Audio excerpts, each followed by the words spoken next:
Hello everyone, स्वागत है आप सबका learning with Gautam YouTube channel में। तो आज के इस वीडियो में हम करने वाले हैं बिहार बोर्ड क्लास 12 हिंदी का इंपॉर्टेंट सब्जेक्टिव क्वेश्चन आंसर को, जो कि आपके आने वाले एग्जाम के लिए काफ़ी ज़्यादा इंपॉर्टेंट प्रश्न रहने वाला है। तो आप लोग वीडियो को अच्छे से ध्यानपूर्वक और लास्ट तक जरूर देखिएगा। तो चलिए शुरू कर लेते हैं फर्स्ट क्वेश्चन से। और इस वीडियो में मैंने जितने भी प्रश्न लिए हैं सभी प्रश्न आपके एग्जाम के लिए, आपके आने वाले एग्जाम के लिए काफ़ी ज़्यादा इंपॉर्टेंट है और सिलेक्टेड प्रश्न है, यानी कि आपके एग्जाम के लिए चुने हुए प्रश्न हैं। तो आप लोग वीडियो में लास्ट तक बने रहिएगा। तो शुरू करते हैं फर्स्ट क्वेश्चन से। और पहला क्वेश्चन है कि बातचीत के संबंध में बेन जॉनसन और एडिसन के क्या विचार थे। यानी कि कोई ऐसा बात होता है ना जिसमें अलग अलग व्यक्तियों के अलग अलग विचार होते हैं, वैसे ही बातचीत के संबंध में जो बेन जॉनसन था और एडिसन था, इस दोनों का विचार क्या था। तो बातचीत के संबंध में बेन जॉनसन का कहना है कि बोलने से मनुष्य का रूप का साक्षात्कार होता है। जब तक मनुष्य बोलेगा नहीं तब तक उसके अंदर का गुण दोष का पता नहीं चलेगा। मतलब जो बेन जॉनसन है इसका कहना था कि जैसे ही लोग बोलता है ना तभी हमें उसके अंदर का गुण क्या है, दोष क्या है, वो सारी बातें हमें पता चलती है। यानी कि मनुष्य का रूप का साक्षात्कार होता है। ये किसका कहना था? तो बेन जॉनसन का कहना था।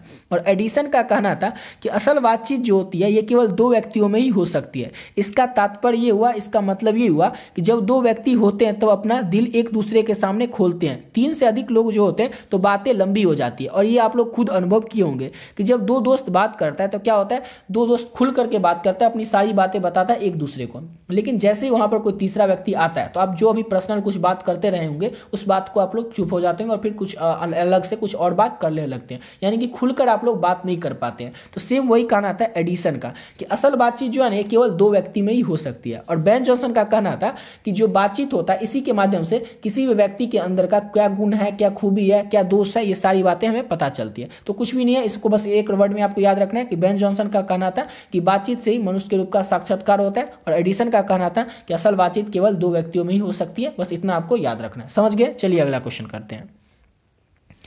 और अगला क्वेश्चन है हमारा कि दिनकर जी जो थे इनका निधन कहाँ और किन परिस्थितियों में हुआ था। तो एक दिन जयप्रकाश नारायण जी मद्रास में अपने मित्र ईश्वर अय्यर के यहाँ रुके थे। वहाँ दिनकर जी गंगा बाबू से मिलने आए थे। वहाँ दिनकर जी बहुत प्रसन्न दिखे थे। एक दिन अचानक रात को दिल का दौरा पड़ा। 3 मिनट के अंदर उनको बिल्डिंग के नर्सिंग होम अस्पताल में पहुँचाया गया। रामनाथ जी गोयनका के सानिध्य में ही उनका निधन हो गया। तो उनके द्वारा यहाँ पर द्वारा नहीं होगा। तो देखिए सिंपल सा है, आपको एक वर्ड मिनट में आपको समझा देते हैं इसका उत्तर। तो सिंपल सा क्वेश्चन है कि दिनकर जी जो थी उनका निधन कैसे हुआ और किन परिस्थितियों में हुआ। तो एक दिन क्या हुआ था कि दिनकर जी अपने मित्र के यहाँ गए थे। अगर कुछ नाम वाम आपको याद नहीं हो तो आप इतना याद रखिएगा, लिख दीजिएगा कि एक दिन क्या हुआ, दिनकर जी अपने मित्र के यहाँ गए थे। वहाँ पर अचानक खाना पीना खाए, अचानक से उनको क्या हुआ, रात में दिल का दौरा पड़ गया। दिल का दौरा जैसे ही पड़ा तो एक बस नाम आपको याद रखना, बिल्डिंग का नर्सिंग होम अस्पताल। ठीक है ना, कहाँ पर हुआ है ना, इसलिए आपको याद रखना पड़ेगा बिल्डिंग के नर्सिंग होम अस्पताल। तो याद रखना है दिनकर जी अपने मित्र के यहाँ गए थे, वहाँ पर रुके थे, खाना पीना हुआ, कुछ रात बीता। जैसे ही उनको दिल का दौरा पड़ा उनको बिल्डिंग के नर्सिंग होम अस्पताल में तुरंत पहुंचा दिया गया। वहाँ पर क्या हुआ कि जितने भी डॉक्टर थे उनके देखभाल में तुरंत जुट गए, लेकिन फिर भी उनको बचाया नहीं जा सका। तो याद रखिएगा इस तरह से हुआ था दिनकर जी की निधन। ठीक है, तो दिनकर जी का निधन कहाँ हुआ था? तो बिल्डिंग के नर्सिंग होम में। और किस परिस्थिति में हुआ था तो बता ही दिए, एक दिन रात में अचानक उनका दिल का दौरा पड़ा, अस्पताल पहुँचाया गया, लेकिन फिर भी उनको डॉक्टरों द्वारा सारी देखभाल की गई, हर प्रकार से उनको बचाने का कोशिश किया गया, लेकिन वो उनको बचाया नहीं जा सका। तो उनकी मृत्यु हो गई, यानी कि उनका निधन हो गया। तो इस तरह से आपको याद रखना है। अगला क्वेश्चन है, ये बहुत ही ज़्यादा इंपॉर्टेंट क्वेश्चन है कि नारी की पराधीनता कब से आरंभ हुई, नारी का पतन होना कब से शुरू हुआ। तो नारी की पराधीनता तब से आरंभ हुई जब से मानव जाति ने कृषि का आविष्कार किया। इसके चलते नारी और जो थी वो घर में और पुरुष बाहर रहने लगा। यहाँ से जिंदगी 2 टुकड़ों में बट गई। घर का जीवन सीमित हो गया और बाहर का जीवन असीमित हो गया। कृषि के विकास के साथ ही नारी की पराधीनता आरंभ हो गई। सिंपल सा क्वेश्चन था, इसमें भी कुछ ऐसा आपको याद करने जैसा है ही नहीं। याद रखिएगा कि जब से मानव जाति ने ना कृषि का आविष्कार किया, मतलब जब से खेती होने लगा, बहुत पहले से खेती होता है, आपको भी पता होगा, वो पत्थर युग था, उसी समय से खेती होने लगा था। पत्थर युग के कुछ समय बाद से, तो उसी समय से क्या हो गया था कि जो पुरुष होते थे ना वो बाहर जाकर खेत के में काम करते थे, या खेत के अलावा जंगल से लकड़ियाँ लाते थे, या और भी कोई काम था, कोई और सामान लाना, किसी के यहाँ जाना, कुछ बात किसी से करना, ये सब काम कौन करने लगे? तो पुरुष करने लगे। यानी कि घर के बाहर का जितना काम था वो कौन करने लगा था? था तो पुरुष करने लगा था, और घर का जो भी काम था वो कौन करने लगी थी, तो महिला करने लगी थी। तो इससे क्या हो गया था, जो जीवन था ये दो भागों में बट गया था, यानी कि बाहर का जो जीवन था वो असीमित था, कहीं भी पुरुष कहीं भी जा सकता था, कोई भी काम कर सकता था, लेकिन जो महिला होती थी, स्त्री होती थी, वो घर तक ही सीमित रह गई थी, यानी कि घर का जो काम होता है, चूल्हा चौका या घर का जो रिलेटेड काम होता था, बस उतना ही काम करती थी कौन, तो स्त्री। तो यहीं से क्या होता था कि नारी के जो पराधीनता था वो वहां से यहीं से शुरू हो गई थी। तो सिंपल सा एक वर्ड याद रखना है कि जब से मानव जाति ने क्या किस चीज का आविष्कार किया, तो मानव जाति ने जब से कृषि का आविष्कार किया तब से क्या हुआ, नारी की पराधीनता आरंभ हो गई। इसके अलावा आप खुद आगे बना करके लिख दीजिएगा, जैसे ही वर्ड लिखिएगा ना आपको याद आने लगेगा कि हाँ जैसे ही कृषि का आविष्कार हुआ कि पुरुष बाहर काम करने लगा, उसके बाद महिला जो थी वो घर में काम करने लगे, ये सब आपको खुद से याद आ जाएगा। बस आपको एक वर्ड याद रखना है, कृषि का आविष्कार। जैसे ही कृषि का आविष्कार हुआ नारी की पराधीनता आरंभ हो गई। अगला क्वेश्चन है गैंग्रीन क्या है, तो गैंग्रीन जो है ये एक प्रकार का घाव होता है। अब ये घाव होता क्या है, तो ये घाव होता कैसे है, तो इसमें सड़न की प्रवृत्ति होती है, यानी कि ये घाव हमेशा सड़ता रहता है, और ये होता है किसी विषाक्त के कांटे के चुभने से या फिर किसी विषैले जीव के काटने से। कोई विषैला जीव काट ले या कोई ऐसा कांटा चुभ जाए, उससे क्या हो जाता है, गैंग्रीन नामक बीमारी हो जाती है। और ये शरीर के जिस भी अंग में होता है ना उसे काट कर शरीर से अलग कर दिया जाता है, या फिर उस रोगी की जान चली जाती है। मतलब इतना ज़्यादा ये खतरनाक बीमारी होता है कि सोचिए जिस भी अंग में हो जाता है उस अंग को या तो काट कर हटाएंगे या फिर उस रोगी की जान चली जाती है। तो इतना खतरनाक बीमारी होता है गैंग्रीन। और होता है कैसे, तो बता दिए कि ये जो गैंग्रीन है ये एक बीमारी होता है, घाव के टाइप का होता है और हमेशा सड़ता रहता है, और ये किसी विषैले जीव के काटने से या फिर कोई कांटा चुभ जाने से हो जाता है। समझ गए। और याद रखिएगा इस चैप्टर, ये जो क्वेश्चन है किस चैप्टर से लिया गया, तो रोज कहानी से इस चैप्टर को, रोज कहानी जो आपका चैप्टर है और जिसके लेखक आगे उसी चैप्टर से इस क्वेश्चन को लिया गया है। रोज कहानी की जो नायिका है मालती, मालती के जो पति रहे महेश्वर, वही महेश्वर जो है डॉक्टर है और वो गैंग्रीन नामक बीमारी का इलाज करते हैं। तो वहीं से इस क्वेश्चन को लिया गया कि गैंग्रीन क्या होता है, तो गैंग्रीन एक बीमारी होता है, बताई दिए, जो कि किसी विषैले जीव के काटने से या कांटे चुभने से हो जाता है, और ये जिस भी अंग में होता है उसे शरीर से काटकर अलग कर दिया जाता है अथवा रोगी की जान चली जाती है। समझ गए। और अगला क्वेश्चन की ओर बढ़ने से पहले आपको बताना चाहेंगे कि अभी तक आप लोग इस हिंदी और इंग्लिश के नोट्स को नहीं लिए तो आप लोग कैसे ले सकते हैं। ऑलरेडी बहुत सारे बच्चे इस पीडीएफ को ले चुके हैं, नोट्स को ले चुके हैं, इस क्वेश्चन के जो पीडीएफ है इसको ले चुके हैं। जो भी बच्चे इस जो नोट्स है पीडीएफ है इसको ले लिए, वीडियो को थोड़ा स्किप करके थोड़ा आगे से देख लीजिएगा। जो भी बच्चे अभी तक नहीं लिए इस पीडीएफ को उनको जल्दी से बता दें कि आप लोग कैसे ले सकते हैं और इसमें आपको क्या क्या मिलेगा। तो इसमें आपको मिलेगा हिंदी और इंग्लिश का पूरा पीडीएफ। अब इस पीडीएफ में ऐसा क्या रहेगा जो आपको लेना चाहिए, तो आपको इसलिए लेना चाहिए कि आपके एग्जाम में जो भी क्वेश्चन आएगा ना वो कहाँ से आएगा, खुद बताइए आप लोग। बुक से आएगा, बुक के किसी भी चैप्टर से आएगा। और इसमें जो है कि हर एक चैप्टर का, जैसे हिंदी में टोटल 26 चैप्टर है और इंग्लिश में आपके टोटल 21 चैप्टर है, प्रोस और पोएट्री मिला के, गद्य खंड और काव्य खंड मिला करके, ठीक है।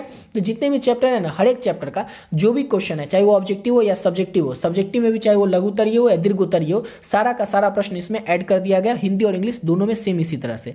इसके साथ साथ आप लोगों को मिलेगा PYQ, पिछले 12 साल में जो भी प्रश्न आपके एग्जाम में पूछे गए, चाहे वो लघु उत्तरीय प्रश्न हो या लघु उत्तरीय प्रश्न हो या दीर्घ उत्तरीय प्रश्न हो, वो तो इंपॉर्टेंट प्रश्न यहाँ पर आपको मिल ही जाएगा। और पिछले 12 साल में जो भी ऑब्जेक्टिव क्वेश्चन पूछेंगे आपके एग्जाम में वो आंसर के साथ आप लोगों को इस पीडीएफ में मिल जाएगा, ठीक है। और इसको अगर अच्छे तरीके से कर लेते हैं ना तो आपके एग्जाम में आपसे एक भी प्रश्न नहीं छूटने वाला है। जो भी प्रश्न आएंगे आपके एग्जाम में उसका 99% क्वेश्चन आप लोगों को इसी में से देखने को मिल जाएगा। हो सकता है शायद एक आध कोई ऐसा क्वेश्चन हो जो शायद इसमें से नहीं मिले, नहीं तो हर एक क्वेश्चन आपको इसी में से देखने को मिल जाएगा, क्योंकि आपको बता ही दिए क्वेश्चन कहीं से भी आएगा तो बुक से ही आएगा ना, और बुक के किसी चैप्टर से आएगा। हर एक चैप्टर का आपको ऑब्जेक्टिव और सब्जेक्टिव यहाँ पर मिल रहा है, इंपॉर्टेंट चैप्टर वाइज मिलेगा। हर एक चैप्टर का जो भी क्वेश्चन है इंपॉर्टेंट वो आपको इस पीडीएफ में मिल जाएगा। हिंदी और इंग्लिश दोनों में सेम इसी तरह से आप देख सकते हैं।